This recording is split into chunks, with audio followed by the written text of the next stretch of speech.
pendapatan kita untuk Dirjen Minerba dari hasil tambang nikel setiap tahun. Mungkin bisa interaktif sebentar pimpinan, saya mau tahu angkanya saja. Dan kemudian dari industri smelter untuk Dirjen Ilmati itu berapa pendapatan kita dalam 1 tahun terakhir.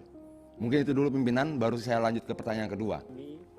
PNBP Nikel 2021 sampai dengan 5 November sejumlah 4,78 triliun rupiah, meningkat cukup tajam dibandingkan 2020 pada angka 2,9 triliun dan 2019 pada angka 2 triliun. Itu PNBP saja, Pak.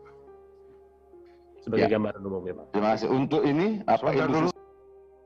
Kau nggak bisa langsung, ini meja transit. Terima kasih Pak Dirjen Minerba, Pak Ridwan. Berikut Pak Dirjen Ilmati.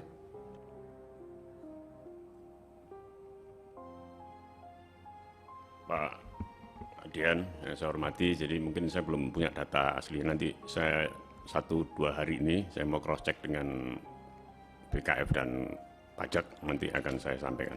Tapi kalau dari sisi penjualan tadi sampaikan Pak Alexander ada sekitar 14 triliun dari pajak dan sebagainya, nanti saya akan susun. Jadi karena memang kami nggak konsentrate ke fiskal Pak, jadi dari lebih ke operating, jadi nanti akan saya coba untuk memberikan datanya. Terima kasih. Ya, Terima kasih Pak Dirjen. Silakan Pak Dian. Terima kasih, maaf. Sebelumnya ini penting menurut saya Pak Dirjen. Situasi negara kita sekarang karena COVID sedang dalam situasi yang secara ekonomi agak berat. Artinya bahwa kita punya kewajiban sama-sama untuk kemudian memeriksa potensi-potensi pendapatan negara mana yang harus kita tingkatkan.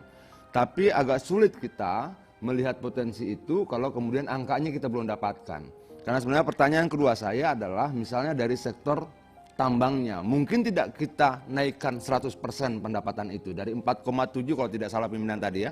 4,78. Mungkin tidak kita jadikan sekitar 9 triliun.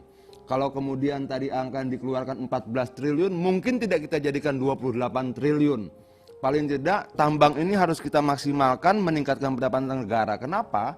Karena alamnya menjadi rusak. Banyak pergeseran cara mencari nafkah orang, dari petani dia menjadi pedagang, dari nelayan dia kehilangan pekerjaan dan sebagainya. Kalau kita tidak maksimalkan juga, saya rasa itu pengorbanan rakyat kita sia-siakan pimpinan. Nah itu yang pertama. Terus yang kedua, mungkin tidak kita meningkatkan pendapatan negara dengan memaksimalkan potensi-potensi tambang yang dimiliki oleh perusahaan-perusahaan tambang seperti misalnya Vale. Vale itu kan dapat IPPKH dari 22.000 IUP mereka di wilayah Kolaka, dia dapat 11.000 IPPKH-nya. Nah saya tidak tahu 11.000 ini mau diapakan. Apakah kapasitas smelternya cukup menampung hasil dari 11.000 hektar yang sudah dapat IPPKH ini dan kemudian diproduksi atau tidak? Kalau tidak mampu menampung kapasitas smelternya, apalagi tahun depan turun karena listriknya mati ya. Kemarin disampaikan seperti itu kan, turun cuma 65.000 produksinya. Nah ini 1.000, gimana Bina? Yang satu shutdown furnace-nya, jadi turun produksinya. Oh iya. Nah, itu mau dipakai untuk mana? Kemudian Antam misalnya, masih banyak yang belum terpakai di Mandiodo dan sebagainya. Itu dipakai buat apa?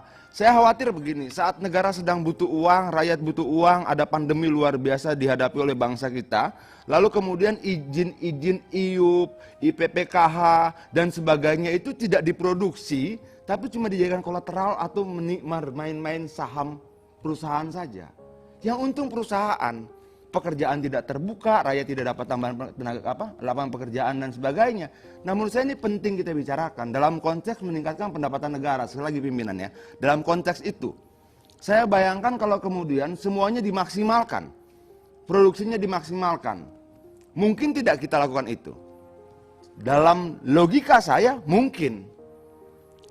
Saya kemarin tanya pada Kementerian Kehutanan, kenapa Vale dapat 1.000 hektar IPPKH. Sementara perusahaan-perusahaan lokal dari 500 dia cuma dapat 10-20 hektar. Apa yang membuat ada perbedaan seperti ini? Katanya kuota. kuota IPPKH. Nah, yang saya ingin sampaikan, bisa tidak kemudian Dirjen Minerba bekerja sama dengan Kementerian Kehutanan dipaparkan berapa sih sisa kuota kita? Jangan sampai orang mendapatkan IUP 1000, sisa kuotanya cuma 10 hektar. Dan tidak menguntungkan buat kita. Menurut saya pimpinan, ini bagian untuk meningkatkan proses investasi kita lebih terbuka. Orang bisa dapatkan IUP, tapi belum tentu bisa dapatkan IPPKH. IUP itu nganggur sedemikian rupa karena kuota IPPKH-nya habis. Kenapa tidak dibuka saja akses informasi publik ini? Kan ini bukan rahasia negara toh. Nah, maksudnya untuk Dirjen Minerba bisa tidak kita kerjasama, jadi orang yang mau ngurus IUP tahu dia bisa dapat berapa lagi sisa kuota IPPKH-nya. Jangan sampai dia dapat izin IUP-nya, IPPKH-nya dia tidak dapat. Akhirnya IUP-nya juga tidak bisa diapa-apain. Uang sudah keluar, tenaga kerja tidak terbuka. Itu. Nah, terakhir pimpinan, saya mau minta begini. Banyak keluhan untuk di Virtu, di Vale, di Antam segala macam yang sepertinya tidak maksimal mempekerjakan kontraktor lokal. Kemudian selalu ada middleman. Middleman itu begini. Untuk bekerja di Virtu, dia tidak bisa langsung ke Virtu. Selalu ada orang tengahnya. Jadi seolah-olah sangat eksklusif. Begitu juga Antam, begitu juga Vale. Jadi kalau misalnya orang mau menjual sesuatu, bahan baku misalnya, batu kapur misalnya ke Virtu, dia tidak bisa berakses langsung ke Virtu, dia harus pakai middleman. Jadi keuntungan si penambang lokal ini terpotong lagi sekian dolar untuk biaya si middleman ini. Middleman ini tidak punya apa-apa, selain jejaring politik, jejaring terhadap pengambil keputusan di perusahaan. Nah, bisa nggak yang begini-begini kita potong? Agar dia kontraktor yang cuman kapasitas 500 juta, 300 boleh berakses langsung. Tidak keuntungan kecil itu dipotong lagi untuk membiayai orang-orang tengah seperti ini. Kenapa? Saya berharap begini pimpinan. Suatu ketika nikel pasti habis. Apakah habis karena ditambang atau kemudian perubahan kebutuhan terhadap mineral kita? Ada pakar-pakar katakan 2030, 2035 kita sudah tidak nambang nikel lagi di bumi. Kita sudah tidak nambang mineral di bumi, kita sudah akan menambang mineral kemungkinan di asteroid, di galaksi luar. Jadi kemungkinan nikel ini tidak lagi ditambang banyak kemungkinannya karena apa? Oke, kalau itu terjadi, rakyat kan sudah harus kuat pimpinan. Secara ekonomi, secara finansial dia harus kuat. Kontraktor-kontraktor lokal yang 5 tahun lalu modalnya 100 juta, harusnya ketika ada Antam di sana, ada Vale di sana, ada Virtu di sana, ada Bintang 8 Mineral, IMIP dan di sana, harusnya sekarang omset mereka sudah 5 miliar, 6 miliar. Nah, saya berharap ada keberpihakan investor-investor besar ini, pimpinan, kita semua di sini, untuk care terhadap kontraktor-kontraktor lokal ini. Bagaimana caranya? Salah satunya saya pikir, biarkan mereka berakses langsung dong pada perusahaan. Tidak perlu dia halang-halangi untuk kepentingan politik lokal, kepentingan politik yang ya, mengambil selisih saja. $1, sekian sen, $1-2 segala macam. Menurut saya itu ngebunuh mereka loh. Kalau kita lihat dari permodalan, kontraktor lokal dengan modal 250-500 juta, itu kategorinya kecil menengah. Masa kita matiin juga?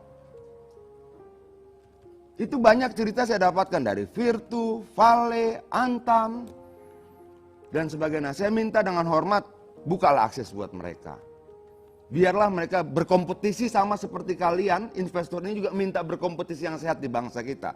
Tapi ketika kalian masuk membawa investasi, kalian tidak memberikan kompetisi yang sehat juga buat kontraktor-kontraktor kecil kita, pengusaha-pengusaha kecil kita. Demikian pimpinan untuk waktunya. Terima kasih. Merdeka. Merdeka. Ini harap dipahami, Pak Adian ini pernah diminta presiden jadi menteri. Beliau nggak bersedia. Jadi dia bisa hubungannya akrab dengan Pak Presiden. Barangkali ini salah satu barangkali belum tentu benar. Ini perintahnya Pak Presiden untuk nambah pendapatan negara. Mungkin, tidak tahu saya. Tapi kalau yang tadi benar yang saya katakan tadi bukan.